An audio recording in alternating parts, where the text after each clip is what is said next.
नमस्कार, आप देख रहे हैं देशवा न्यूज।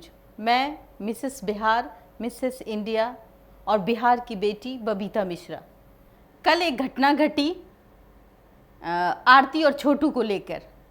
आरती अररिया से चलकर पटना आई थी। उनकी शिकायत यही थी कि उनका काम नहीं हो रहा है, सुपरविजन रिपोर्ट लेट हो रही है और तमाम तरह के आरोप उन्होंने माननीय उप मुख्यमंत्री तेजस्वी यादव जी के सामने अपनी बातों को रखा।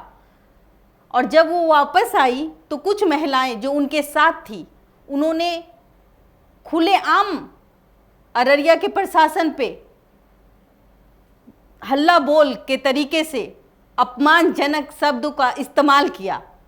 वो ये था कि डीएसपी पुष्कर कुमार मिले हुए हैं, उनसे हमने बात किया तो वो ये कहते हैं कि सुपरविजन हो गया है। मैंने आईओ से बात किया तो उन्होंने कहा कि भाई सुपरविजन रिपोर्ट नहीं हुआ है। और वहाँ के जो माननीय विधायक हैं वो भी मिले हुए हैं। तमाम तरह के इल्ज़ाम जो हैं अररिया के प्रशासन पे लगाई गई है। जब ये आरोप डीएसपी पुष्कर एवं वहाँ के प्रशासन एवं माननीय विधायक जी पर लगाया गया तो ये न्यूज़ जब फ्लैश हो गई कल, तो हमारे देशवा चैनल में कुछ लोगों ने कॉल्स किए और मैसेजेस किए। उन्होंने कहा कि मैम कानून क्या कहता है। आइए चलते हैं श्री उमेश पाठक जी से, जो हाई कोर्ट के वरिष्ठ वकील हैं, उनसे बात करते हैं। आज हम लोग आए हैं आरती और छोटू से रिलेटेड केस के बारे में बात करने के लिए।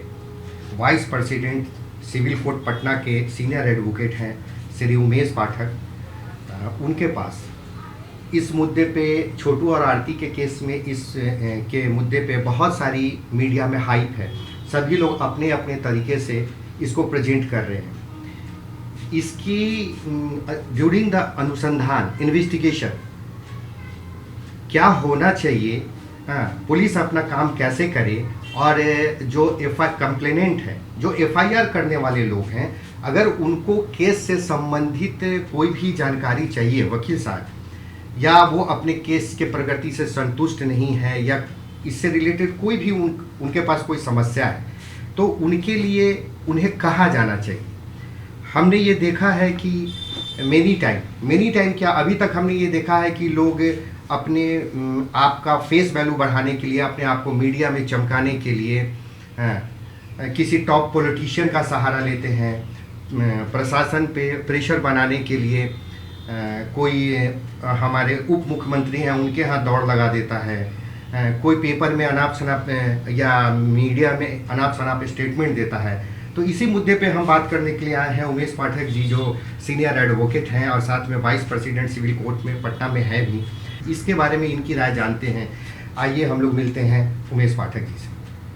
प्लीज़ सर बताएं कि अनुसंधान के क्रम में जो प्रशासन के ऊपर आरोप लग रहा है कि वो अपना काम सही तरीके से नहीं कर रही। देखिए, during the course of investigation जो होता है, पुलिस ऐसी बात नहीं है कि वो सही तरीके से काम नहीं करती है। अगर आपको कोई ग्रीवांस है तो आप जहां आपका केस पेंडिंग है उस केस में आप जा कर के इन्फॉर्मेंट साइड से एक पिटीशन फाइल कीजिए, जिसमें कंसर्निंग आईओ से आप प्रोग्रेस रिपोर्ट मांग सकते हैं। ये प्रोग्रेस रिपोर्ट जब आएगा तो पता चल जाएगा कि अभी तक जितना भी दिन गुजरा है उस समय में उन्होंने क्या क्या इन्वेस्टिगेशन किया है और क्या क्या लाया है। और ये बिटवीन कोर्ट एंड आईओ होता है, ये जनरल पब्लिक इसको नहीं देख सकती है। बहुत होगा तो सील्ड कवर में इसको प्रेजेंट किया जाएगा और लर्नेड जज जिनके यहाँ ये केस पेंडिंग है उसको देखेंगे, और देखने के बाद अगर वो संतुष्ट नहीं है तो गाइडलाइन भी दे सकते हैं, नहीं तो जो भी है आप एक प्रोटेस्ट के थ्रू आगे भी बढ़ सकते हैं। इसलिए इन्वेस्टिगेशन के लिए आपको मीडिया ट्रायल नहीं करना चाहिए, न किसी तरह का इंटरफेयर करना चाहिए। अभी देखा जाता है बहुत समय, अभी हमने देखा था एक विधानसभा में ही हमारे माननीय मुख्यमंत्री जी ने स्टेटमेंट दिया था एक केस में कि जो भी है इसमें जो इन्वेस्टिगेशन में इंटरफेयर करने का किसी को पावर नहीं है, इवन कोर्ट भी इसमें इंटरफेयर नहीं कर सकती है। हाँ, प्रोग्रेस रिपोर्ट मांग सकती है कि आपने हो सकता है 50 डेज क्रॉस कर गया, अभी तक आपने क्या डेवलपमेंट हुआ है और क्या इन्वेस्टिगेशन में पाया है और क्या कर रहे हैं। इंटरफेयर नहीं कर सकता है लेकिन मांग सकता है। तो इसलिए अगर आप संतुष्ट नहीं हैं तो अपने कोर्ट के थ्रू आप एक मंगा करके देख सकते हैं और कोर्ट आपको बता सकता है कि अभी तक क्या डेवलपमेंट हुई है और क्या डेवलपमेंट नहीं हुई है। अभी वकील साहब, आरती और छोटू के केस में कल की एक घटना है कि आरती जी अररिया से आई पटना और कुछ महिलाओं के साथ वो हमारे माननीय उप मुख्यमंत्री श्री तेजस्वी जी के यहाँ गई और वहाँ से उन्होंने डीएसपी के ऊपर आरोप लगाया कि वो मिल गए हैं, अपराधियों के साथ मिल गए हैं, वो सुपरविजन रिपोर्ट नहीं दे रहे हैं। तो सुपरविजन रिपोर्ट को लेके जो ये कन्फ्यूजन फैलाया गया, मैं उसमें ये जानना चाहता हूँ आपसे कि क्या सुपरविजन रिपोर्ट पब्लिक डोमेन में प्रस्तुत करने की चीज़ है या अभी तक उन्होंने केस में जो भी प्रगति किया है ये क्या उन महिला संगठन है या जो कोई भी संगठन है या मीडिया ही क्यों ना हो, उनको ये बताने की चीज़ है कि अभी तक हमने ये पब्लिक डोमेन में वो प्रस्तुत कर सकते हैं? नहीं, देखिए जो इन्वेस्टिगेशन में जो केस डायरी या सुपरविजन नोट होता है, ये जो होता है पुलिस का जो होता है कॉन्फिडेंशियल मैटर होता है, फैक्ट होता है। और जो भी उसका सुपरविजन नोट हो या केस डायरी हो, during the course of investigation में आप उस किसी भी डॉक्यूमेंट्स को डिमांड नहीं कर सकते हैं ना देख सकते हैं। जब उसमें चार्जशीट कर देगी पुलिस, इसके बाद जब वो आ जाएगा ऑन रिकॉर्ड तो आप उसको देख सकते हैं। हाँ, कोर्ट जब चाहेगी आपको वो डेवलपमेंट रिपोर्ट, प्रोग्रेस रिपोर्ट मांग करके देख सकती है और इसके बाद फिर उसको बैक करके उसमें दिया जा सकता है। लेकिन जनरल पब्लिक को वो नहीं दिया जा सकता है, सुपरविजन नोट हो या केस डायरी हो। हाँ, महिला संगठन आती हैं अनड्यू प्रेशर बनाने के लिए, कुछ करने के लिए। इससे क्या होता है कि इन्वेस्टिगेशन प्रभावित होती है, तो ऐसा नहीं करना चाहिए। इन्वेस्टिगेशन में इंटरफेयर करने के लिए किसी को पावर नहीं है, इसमें पुलिस को वास्ट पावर है और ये जो पावर दिया गया है पुलिस मैनुअल से दिया गया है उसको, इसलिए उसमें कोई भी इंटरफेयर नहीं कर सकता है। सिर्फ गाइडलाइन दिया जा सकता है कि किस किस पॉइंट पर और जल्दी कंक्लूड कीजिए इन्वेस्टिगेशन। वैसे भी पुलिस को 90 डेज तक उसको जिस डेट से अरेस्ट किया है उसको इन्वेस्टिगेशन कंक्लूड करने का पावर है। अगर नहीं करता है तो इसका बेनिफिट 91 डेज एक्यूज को मिल जाएगा और उसका बेल ग्रांट हो जाएगा। बस इतना ही उसको रिलीफ मिल सकता है। एक बात और है वकील साहब, मैं ये पूछना चाहूँगा कि ड्यूरिंग द इन्वेस्टिगेशन, अनुसंधान के क्रम में इस तरह का प्रेशर बनाने के वजह से भी अनुसंधान में कोई चूक हो सकती है जिसके वजह से आगे चल के जो एक्यूज्ड है उनको इसका लाभ मिल सकता है या नहीं? देखिए, during the course of investigation जो आईओ या आपके डीएसपी हैं या माननीय एसपी साहब हैं, वो पूरे मैच्योर होते हैं। पब्लिक की कोई भी एक्टिविटी से वो डिस्टर्ब नहीं होते हैं, ना उनका अनुसंधान प्रभावित होगा। सपोज़ कि आप अनड्यू प्रेशर बना रहे हैं कि आपने सुपरविजन नोट नहीं निकाला है।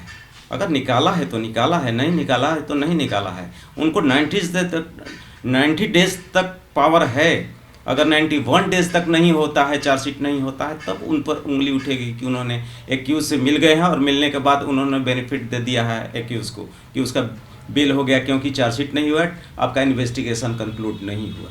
इसलिए अभी आप अनड्यू प्रेशर या उंगली नहीं उठा सकते हैं, डीएसपी हो या आईओ हो या कोई भी अनुसंधान का पदाधिकारी हो।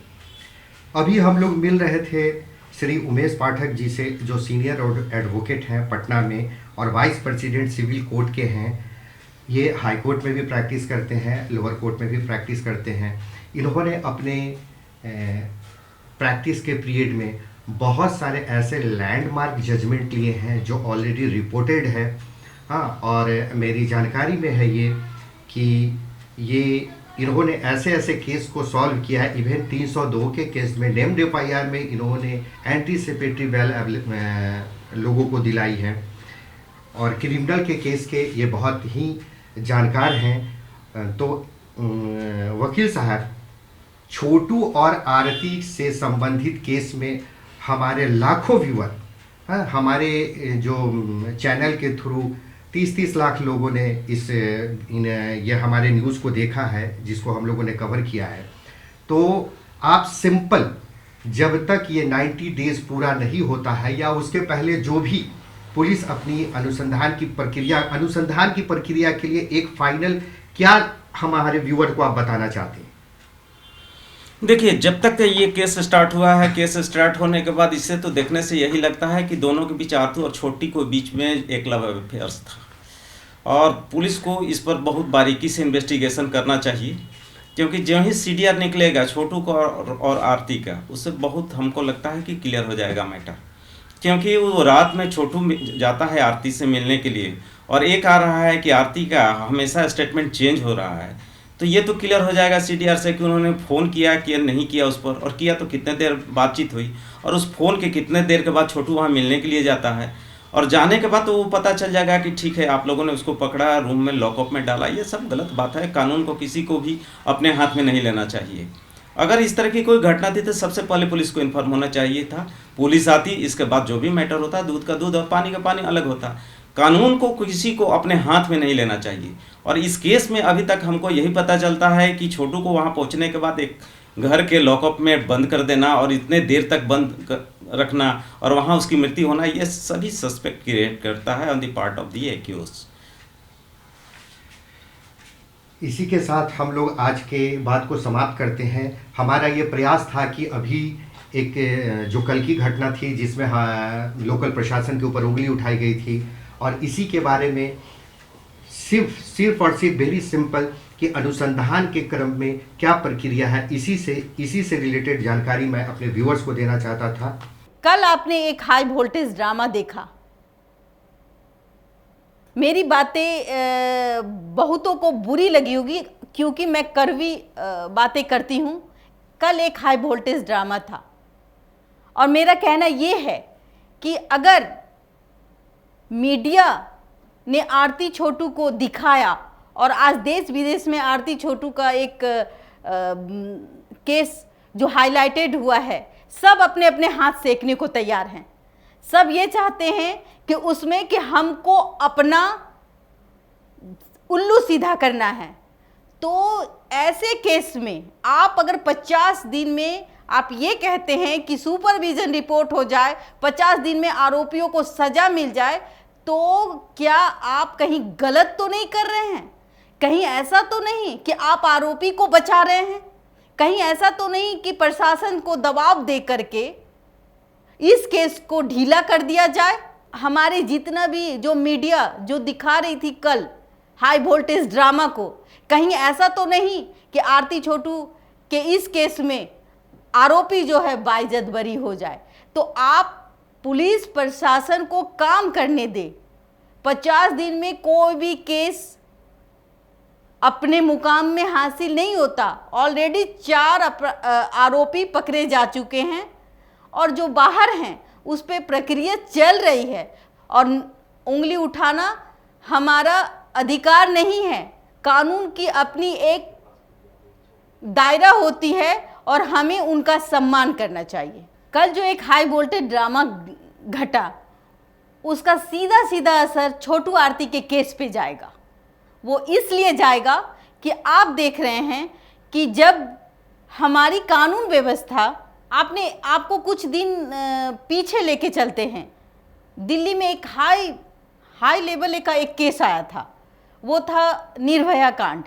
आप निर्भया कांड के बारे में देख सकते हैं। जब निर्भया की केस की सुनवाई हो रही थी, तो हमारे यहाँ पूरे भारत में एक जलजला उठ आया था। वो कैंडल मार्च चला था, और मैं भी उसकी साक्षी हूँ। और मैंने भी देखा कि उस केस में न्याय व्यवस्था ने आरोपियों को भी एक मौका दिया अपनी बातों को रखने के लिए, और उसके बाद न्याय मिलती है। आपके साथ अगर गलत होता है तो आपको न्याय मिलती है। मैं आपको बताना चाहूँगी कि निर्भया को जिस तरीके से न्याय मिला, वो एक लंबी प्रक्रिया थी। कानून व्यवस्था पर विश्वास था कि निर्भया को इंसाफ मिलेगा, और लेट से सही, देर से सही, पर इंसाफ मिला। 50 दिन में हमारे यहाँ कुछ महिलाएं हैं, कुछ लोग हैं जो चाहते हैं कि कल ही आरोपी को फांसी लग जाए, कल ही, क्योंकि ये न्यूज इतना हाईलाइटेड हो गया है कि सब अपना आटा सेकने को चाह रहे, रोटी बेलना चाह रहे। वो ये चाह रहे कि मैं हूँ, मैंने करवाया। अरे मैंने नहीं करवाया, आज अगर मीडिया नहीं आती तो वो केस भी नहीं दिखती, वो दब जाती। मीडिया के कारण वो केस को दिखा गया। मीडिया का काम होता है जहां अपराध होता है उस घटना को दिखाना। ये भी काम मीडिया का नहीं होता है कि वो सजा दिलाना, ये काम कानून का होता है। तो आप कानून को कानून की तरह रखिए ना। आप क्या चाहती है कि 50 दिन में कोई भी केस सॉल्व हो जाए?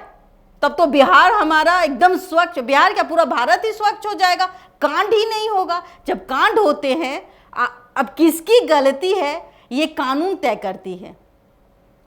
इस केस में ना कोई साक्ष्य है, ना जो गवाह है उसको ये भी पता नहीं है कि कौन गया था, किसने मारा। तो ये प्रशासन महीन बारीकी से काम कर रही है, उसको काम करने दें, उसके काम में हस्तक्षेप ना करें। ये देशवा न्यूज आपसे एक ही बात से रिक्वेस्ट करता है, हमारा काम है अपराधों पर लगाम लगाना और दिखाना। हमारा काम नहीं है कि खुद कानून बन जाना और 50 दिन में इस केस का ट्रायल कर दे और तुरंत आरोपी को फांसी के तख्ते पे चढ़ा दें। हमारा काम है और हमारे मीडियाज का काम है कि अपराध जो हो रही है उसको दिखाएं। मैं ऐसे सभी समाज सेविका या जो भी एनजीओ है जो काम कर रही है, जो भी महिलाएं हैं जो समाज के प्रति अपना उत्तरदायित्व समझ के काम करती है, मैं उनसे आग्रह करती हूँ, उनसे मेरा निवेदन है कि आप ऐसा काम करें। सिर्फ आरती छोटू के केस को लेके नहीं, बल्कि आए दिन कुछ न कुछ घटनाएं हमारे यहाँ होती है। कुछ दिन पहले की बात है, सोनी और पंकज का भी इसी आरती छोटू जैसा हाल हुआ था। उसकी भी घटनाएं हम लोगों ने दिखाई थी। हम चाहेंगे कि ऐसे समाज सेवी जो इस काम के लिए तत्पर हैं वो आगे आएं और अपनी उनकी जो मुसीबतें हैं जो आप उजागर करती हैं, आप वहाँ जाएं, उनको अपना न्याय दिलाएं। और ज़्यादा दूर नहीं जाते हैं, ये आज से 10 दिन की बात है। हमारे चैनल ने इस न्यूज़ को कवर किया था और देशवा खुद गई थी। एक महिला जिसको एक मुखिया ने निवस्त करके मारा, मैं उनकी बच्चियों के साथ मिसबिहेव किया। मैं उन महिलाओं से कहना चाहती हूँ जो आप बच्चियों के साथ, बच्चियों के लिए लड़ते हैं, उनको अधिकार दिलाना चाहते हैं, आप सीतामढ़ी जाएं, वहाँ की घटना देखें कि एक सीतामढ़ी माँ सीता का स्थान, वहाँ एक सीता के साथ इस तरीके से अभद्र तरीके से उसको मारा गया। उसके तन में कपड़े, आधे कपड़े थे और फिर भी वहाँ का जो मुखिया था उसको उसके ऊपर लाठी बरसा रहा था। तो ऐसे केसेस में हमारी जो महिलाएं हैं, जो कर्मठ महिलाएं हैं, जो इंसाफ दिलाना चाहती है, सिर्फ एक छोटू आरती को इंसाफ दिलाने से नहीं होगा। हमें ढूंढ ढूंढ के जिनके साथ जो गांव में ये घटना घट रही है, हमें वहाँ जाने की ज़रूरत है। हमें उन महिलाओं से मैं निवेदन करती हूँ, क्योंकि मैं भी एक महिला हूँ और मैं भी चाहती हूँ कि हमारा चैनल तो दिखा देता है, लेकिन अगर आपका साथ हो तो हम बहुत आगे निकल जाएंगे और हमारा बिहार जो है वो स्वच्छ हो जाएगा और महिलाओं का सम्मान करेगा। मैं ये कहना चाहती हूँ कि हमारे माननीय मुख्यमंत्री नीतीश कुमार बेटी के बारे में जितना सोचते हैं और हमारे कर्मठ माननीय उप मुख्यमंत्री तेजस्वी यादव जो महिलाओं का सम्मान करते हैं, उनके नेतृत्व में हमारा काम है कि हम महिलाओं को, वो महिलाएं जो दबी कुचली हैं, जिनके साथ आए दिन कुछ न कुछ घटता है, तो मैं ये कहना चाहूँगी उन महिलाओं से, बहुत सारे एनजीओ हैं हमारे यहाँ, हमारे बिहार में बहुत सारे एनजीओ हैं, मैं उन एनजीओ से रिक्वेस्ट करती हूँ कि आप सिर्फ आरती छोटू को लेके ना जाएं, आप उन घर में जाएं जहाँ की इस तरह का बर्बरता होता है, चाहे वो सोनी हो, पंकज हो, चाहे वो सीतामढ़ी की एक मासूम सी बच्ची जिनको एक मुखिया ने निवस्त करके उनकी माँ के साथ मारपीट किया, उस लड़की को दिन दहाड़े अपहरण करने की कोशिश की। हमें उनका साथ देना चाहिए, हमें मिलजुल कर अपनी लड़ाई लड़नी चाहिए, चूँकि हम महिलाएं हैं। और जब तक हम महिलाएं आगे नहीं बढ़ेंगे, आरोप प्रत्यारोप का दौर इसी तरह चलता रहेगा। लेकिन हमारा काम है कि घर में जो लोग घुसते हैं उनको रोकना, और हम महिलाएं सक्षम हैं। देशवा न्यूज पर वीडियो देखने के लिए लाइक करें, सब्सक्राइब करें, साथ ही बेल आइकन दबाना न भूलें।